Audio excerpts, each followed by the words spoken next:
Hi guys, welcome back to the channel. Thank you very much for tuning in. So I'm back after a little bit of a break and feeling really inspired to shoot a few more videos as of late, so here I am. So this morning I'm up on Twistleton Scar in the Yorkshire Dales.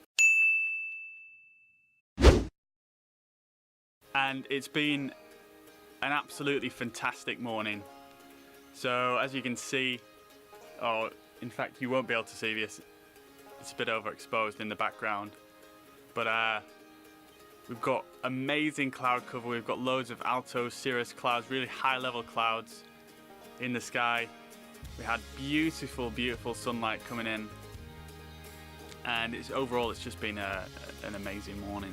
This is actually the second day in a row that I've been to this location, so second sunrise in a row. So 3 a.m. start yesterday, 3 a.m. start today, so no lies in for me this weekend, but it's worked out really well. Yesterday I came here and the forecast was kind of similar to today, so it said there was going to be sunny spells, high level cloud, no low level cloud, so I was like, right, we're on for a cracking sunrise, and it didn't quite turn out that way. And I didn't quite get the image that I envisaged. We'll talk about that in a little bit.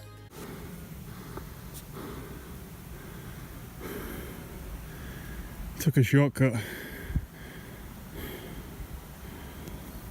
It's a lot steeper than I thought it was going to be. But I decided I'd come back today. The forecast was very similar, so high level cloud forecast and sunny spells, and yeah, it's safe to say that they were right today. And I've captured 3 images this morning, and I want to go through those with you now. I don't unfortunately have much B-roll or any footage kind of leading up to and during the sunrise, because in all honesty I was a little bit late here, so I was kind of in a little bit of a hurry to get my camera set up so that I could get the shots that I was actually after whilst the conditions were perfect for it.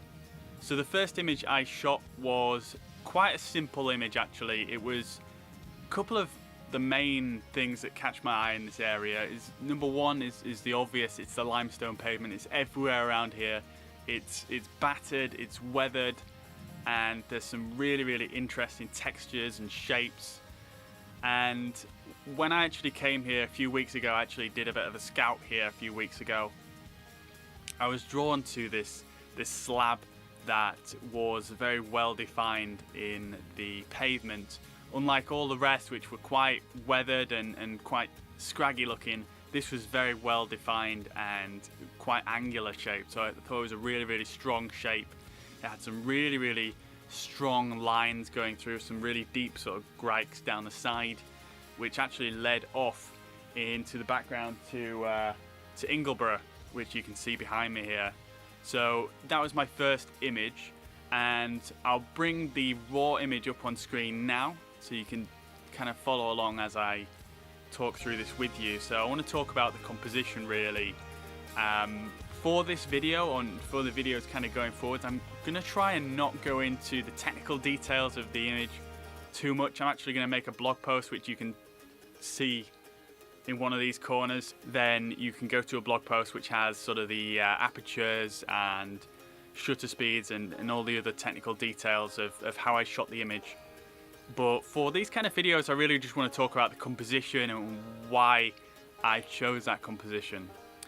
So like I say, for this composition we had the really strong limestone slab, and how I composed that was I centered the slab in the composition in the foreground, and I used the bottom of the slab, which created this U shape, to kind of give an end to the image, if you like. So it kind of marked the bottom of the image, and then you've got the 2 really strong leading lines leading back to the mountain in the background. It's really quite a simple image, and there's not that much to the composition, but I thought just to add a little bit more interest, a little bit more scale, and a little bit more life, it's something that I've been doing quite a bit more recently is adding myself or a person into the frame.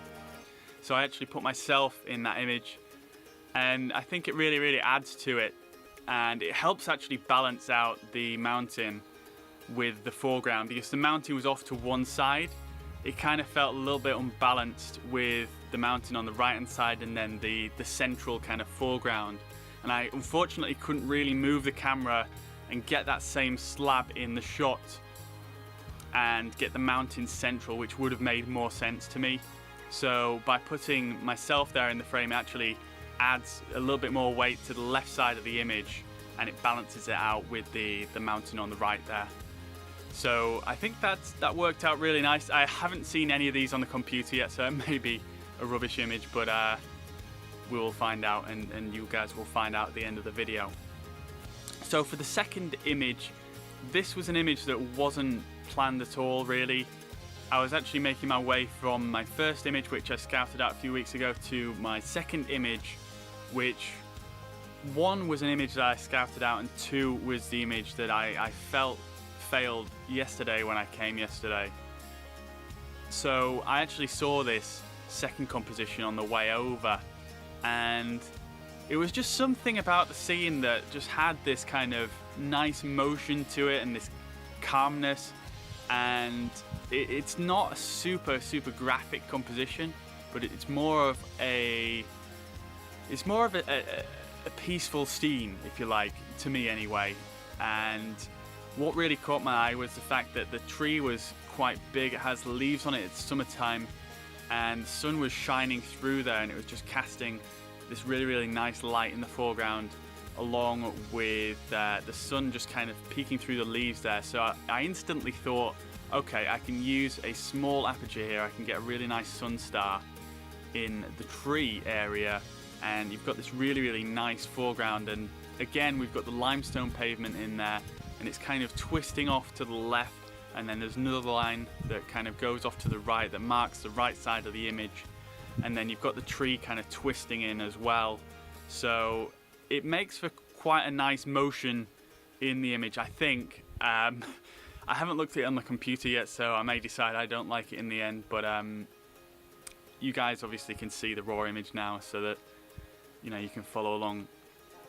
And another thing I liked about that image is the limestone pavement in the foreground as well. It is a little bit less well defined than the previous composition, and I just felt it was quite representative of the area, because a lot of the limestone is like that in that image. It's all at different elevations, and it's got the really big sort of grooves in it where you've had sort of water flowing through, and it looks pretty interesting to me anyway.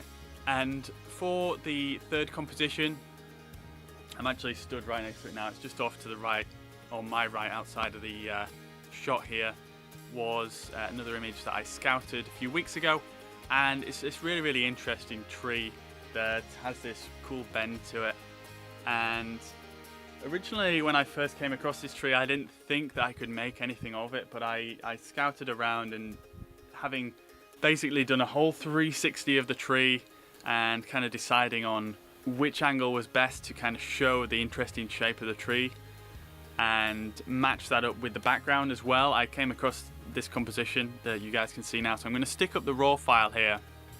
So this is a bit more of an interesting one actually, because I shot this image yesterday, and this is the only image that I shot yesterday, but there was a lot of low-level cloud hanging about, so I really didn't get much sunshine coming through at all, and it ended up being quite a dark and moody image.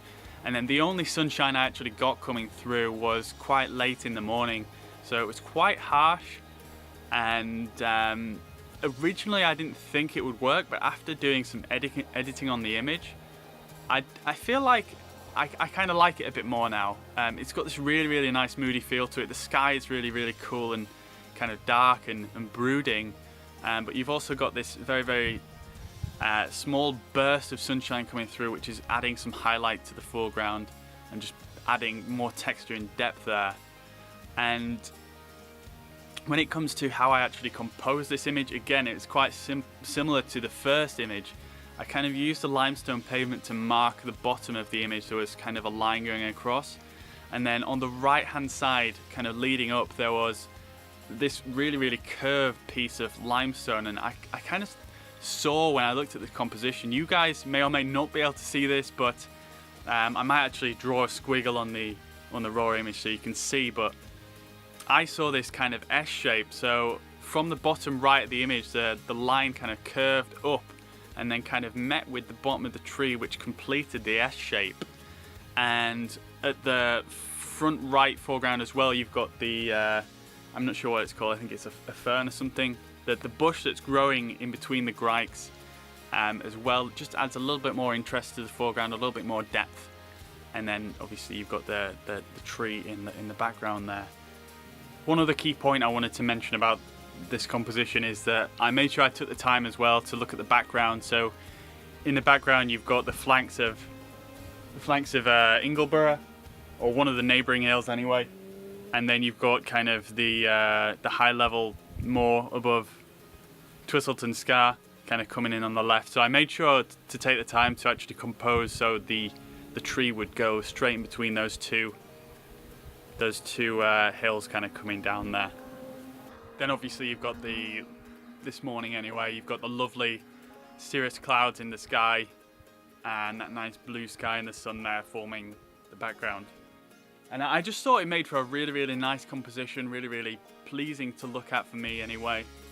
So I shot this yesterday and then I shot it today, and I really can't decide which one I like more. Now, my original intention this morning was to actually shoot this image first so that I get the sun very low in the sky and you get that really nice orange light.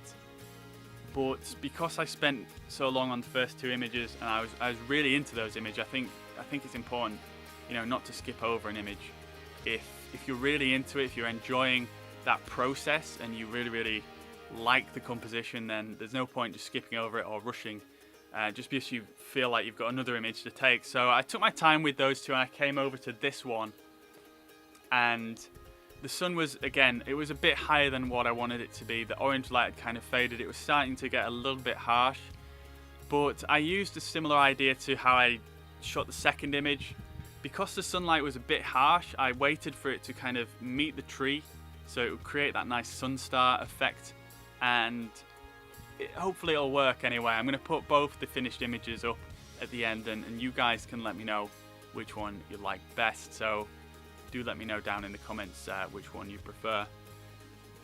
I really don't know right now, to be honest with you. I've not seen the one I took this morning on the computer, obviously, but I don't know if I'm going to be able to choose between the two. And that's about it for this morning, really. It's been an absolutely amazing morning. There's a huge cloud inversion going over the valley just behind the camera there. You guys can't see it. Unfortunately, it's not in an ideal position to shoot from this location because the sun is kind of lighting it from the front, so there's not really that much depth to the scene looking in that direction. It's just kind of flat looking, and it's a bit too bright for that now anyway. And I forgot my long lens, so it probably would have been quite difficult to find a composition of that. But it's been an absolutely beautiful morning, probably one of the nicest sunrises I've experienced in quite some time. So yeah, it's just great. Twistleton Scar, it's actually more specifically Twistleton Scar End in the Yorkshire Dales. If you want to come here, it's a fantastic location. It's pretty accessible. There's a road that you can park at really close by, and the walk up is probably about half an hour to 45 minutes, something like that, depending on where you park. So I really recommend coming up here. It's a great location. I've still got a bit more to explore. There's kind of the higher area over there, which I've not been up on yet.